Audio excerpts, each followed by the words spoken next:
Un hindou de haute caste, de pure ascendance indienne, né au Pendjab, en Inde, est-il une personne blanche?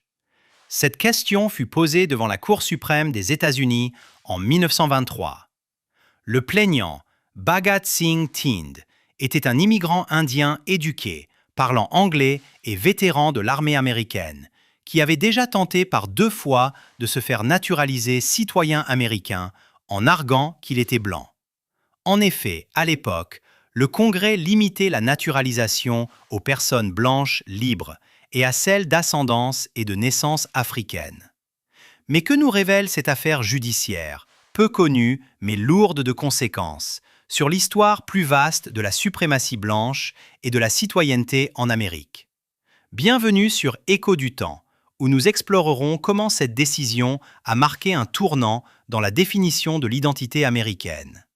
Préparez-vous à découvrir comment cette affaire a eu des répercussions dévastatrices, allant jusqu'à priver des milliers d'immigrants de leurs droits. Le 4 juillet 1913, Bhagat Singh Thind, alors âgé de 20 ans, débarqua à Seattle, Washington, à bord du SS Minnesota. Entre 1900 et 1920, plus de 14,5 millions d'immigrants arrivèrent aux États-Unis. Thind faisait partie des 8000 Sud-Asiatiques qui avaient émigré vers les États-Unis durant cette période d'immigration massive. Au moment de son arrivée, la population américaine dépassait les 92 millions d'habitants. Les Sud-Asiatiques représentaient donc une infime fraction de la population. Les quelques Indiens qui venaient étaient principalement originaires de la région du Pendjab, alors sous domination britannique. La plupart provenaient de villages agricoles et de petites villes indiennes, et aux États-Unis, ils étaient contraints à des travaux éreintants pour un salaire dérisoire. L'arrivée des Sud-Asiatiques coïncida avec une hystérie anti-asiatique généralisée. Rapidement, les Indiens furent perçus comme la nouvelle vague d'une prétendue invasion asiatique. Une commission d'immigration américaine de 1911 qualifia même les Indiens de race d'immigrants la moins désirable admise jusqu'à présent.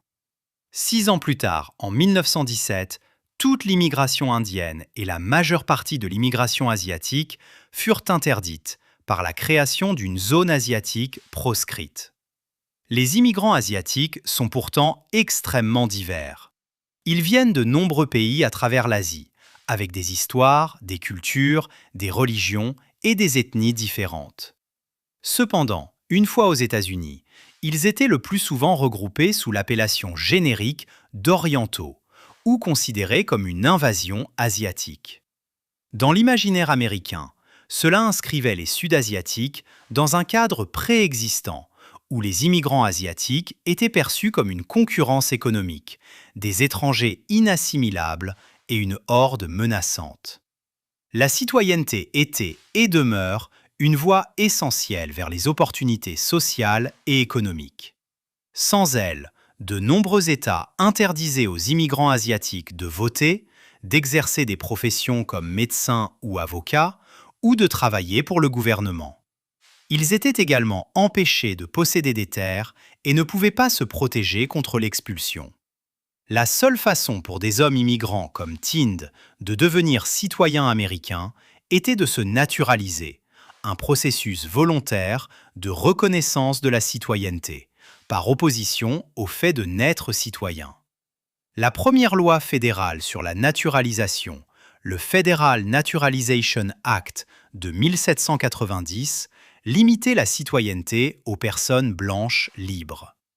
Après la guerre de sécession, cette loi fut amendée pour inclure les étrangers de naissance africaine et les personnes d'ascendance africaine, accordant ainsi la citoyenneté à des millions de personnes noires auparavant asservies et privées de droits civiques, même si cette citoyenneté ne conférait pas l'égalité des droits.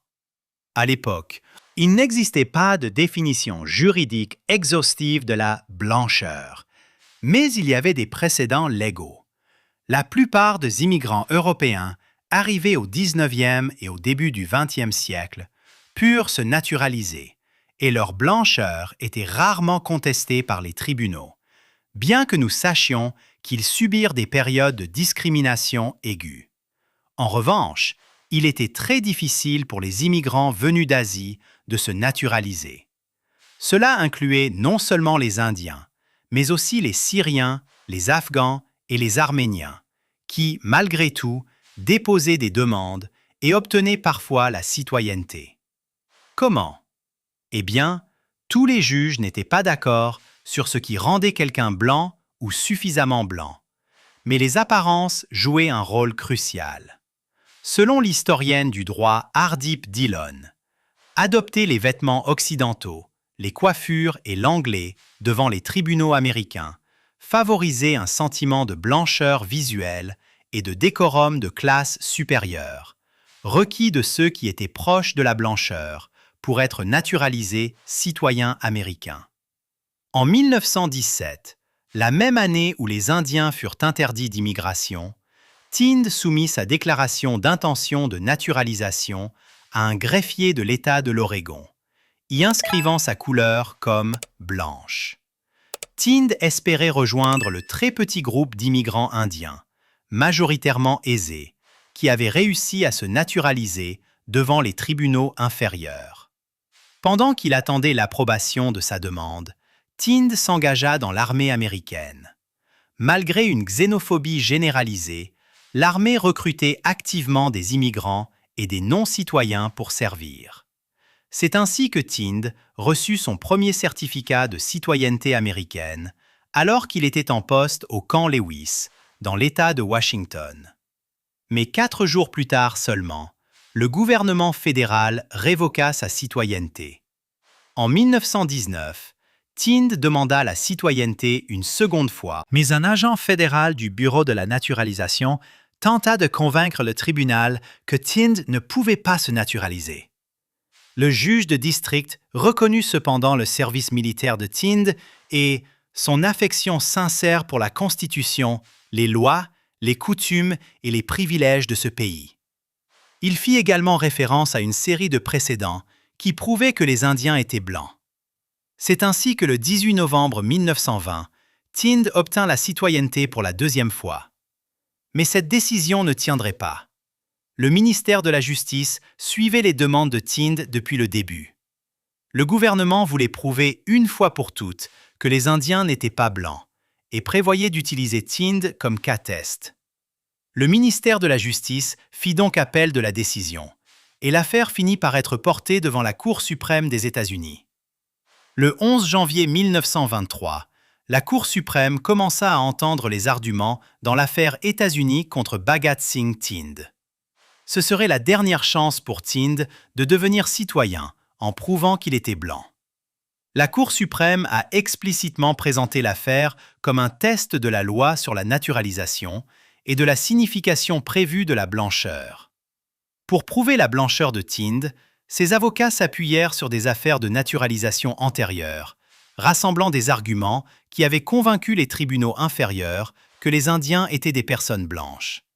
Premièrement, ils firent valoir qu'en tant qu'Indiens de haute caste, Tynd était de pure race, car les familles de haute caste ne se mariaient pas avec d'autres communautés. De plus, ses avocats soutenaient qu'en raison de cette prétendue pureté raciale, Tynd partageait une ascendance aryenne commune avec les Européens. Et en tant qu'Aryen, Tynd était caucasien et donc blanc. La notion, aujourd'hui réfutée, d'une ascendance commune due à une prétendue invasion aryenne serait plus tard utilisée par les nazis. Mais ceci est un tout autre sujet. La Cour suprême rejeta unanimement tous les arguments de Tynd. Ironiquement, elle rejeta le racisme scientifique utilisé par les avocats de Tynd, mais à des fins tout aussi racistes. Dans la décision finale, le juge Sutherland nota que si un Scandinave blond et un Hindou à la peau brune pouvaient avoir eu un ancêtre commun, l'homme moyen, aujourd'hui, verrait entre eux des différences indubitables et profondes. Tynd ne semblait tout simplement pas assez blanc aux yeux de ces 9 hommes blancs. Selon la Cour, tous les Indiens étaient définitivement d'origine asiatique et donc inéligibles à la citoyenneté américaine. Point final. Les conséquences du procès furent rapides et dévastatrices. Les Indiens devinrent le premier groupe aux États-Unis à voir leur citoyenneté révoquée. Entre 1923 et 1926, plus de 70 Indiens naturalisés furent privés de leur citoyenneté. Ils se retrouvèrent dans un vide social, économique et juridique, eux, leurs épouses et leurs enfants. Parmi eux, la famille Baghaï. Vaishno Das Baghaï avait émigré avec sa famille de Peshawar, dans l'actuel Pakistan. En 1915, Baghaï s'installa à San Francisco avec son épouse Kala et leurs 3 jeunes fils, Brij, Madan et Ram. Baghaï embrassa sa nouvelle vie en Amérique. Il portait des costumes occidentaux, parlait couramment anglais et adopta les manières occidentales. Il ouvrit même un magasin, le Baghaï's Bazaar. Mais la décision Thind déchira la vie de la famille Baghaï, qui perdit sa citoyenneté puis ses moyens de subsistance. En 1928, Vaishno tenta de rendre visite à ses proches en Inde, mais se vit refuser un passeport américain. Ce fut la goutte d'eau pour Vaishno, qui se suicida, mêlant chagrin et protestation. Vaishno envoya une lettre au San Francisco Examiner, qui en publia des extraits poignants. La vie vaut-elle la peine d'être vécue dans une cage dorée? Des obstacles par ici, des blocages par là, et les ponts brûlés derrière soi. La décision Thind encouragea le gouvernement américain à révoquer la citoyenneté d'autres immigrants, y compris des Mexicains et des Afghans. Elle prépara également le terrain pour la loi sur l'immigration la plus complète et la plus restrictive à ce jour, adoptée par le Congrès avec un soutien écrasant en 1924. Thind obtint finalement la citoyenneté américaine en 1935, grâce à une loi qui permettait à tous les vétérans, quelle que soit leur race, de se naturaliser. Il obtint son doctorat en théologie et littérature anglaise à l'Université de Californie à Berkeley et donna des conférences sur la métaphysique. Thind s'éteignit en 1967. Au cours des 2 dernières décennies de la vie de Thind, les politiques d'immigration et de naturalisation changèrent progressivement. Une série de lois fédérales, à partir de 1946, rouvrirent l'immigration aux Indiens. Cependant, ces lois maintenaient toujours des quotas, privilégiant certains pays par rapport à d'autres. Malgré cela, les décennies suivantes virent une immigration massive en provenance de l'Inde et d'autres pays asiatiques. En 2020, plus de 5,5 millions de personnes s'identifiaient comme indiennes ou pakistanaises lors du recensement américain. La même année, la ville de Berkeley, en Californie, nomma une rue en l'honneur de Kala Baghaï, la veuve de Vaishno, près d'1 siècle après que sa famille eut été chassée. Après la tragédie de la mort de Vaishno, Kala persévéra malgré un avenir très incertain. Elle se maria, envoya ses 3 fils à l'université et devint citoyenne américaine en 1946.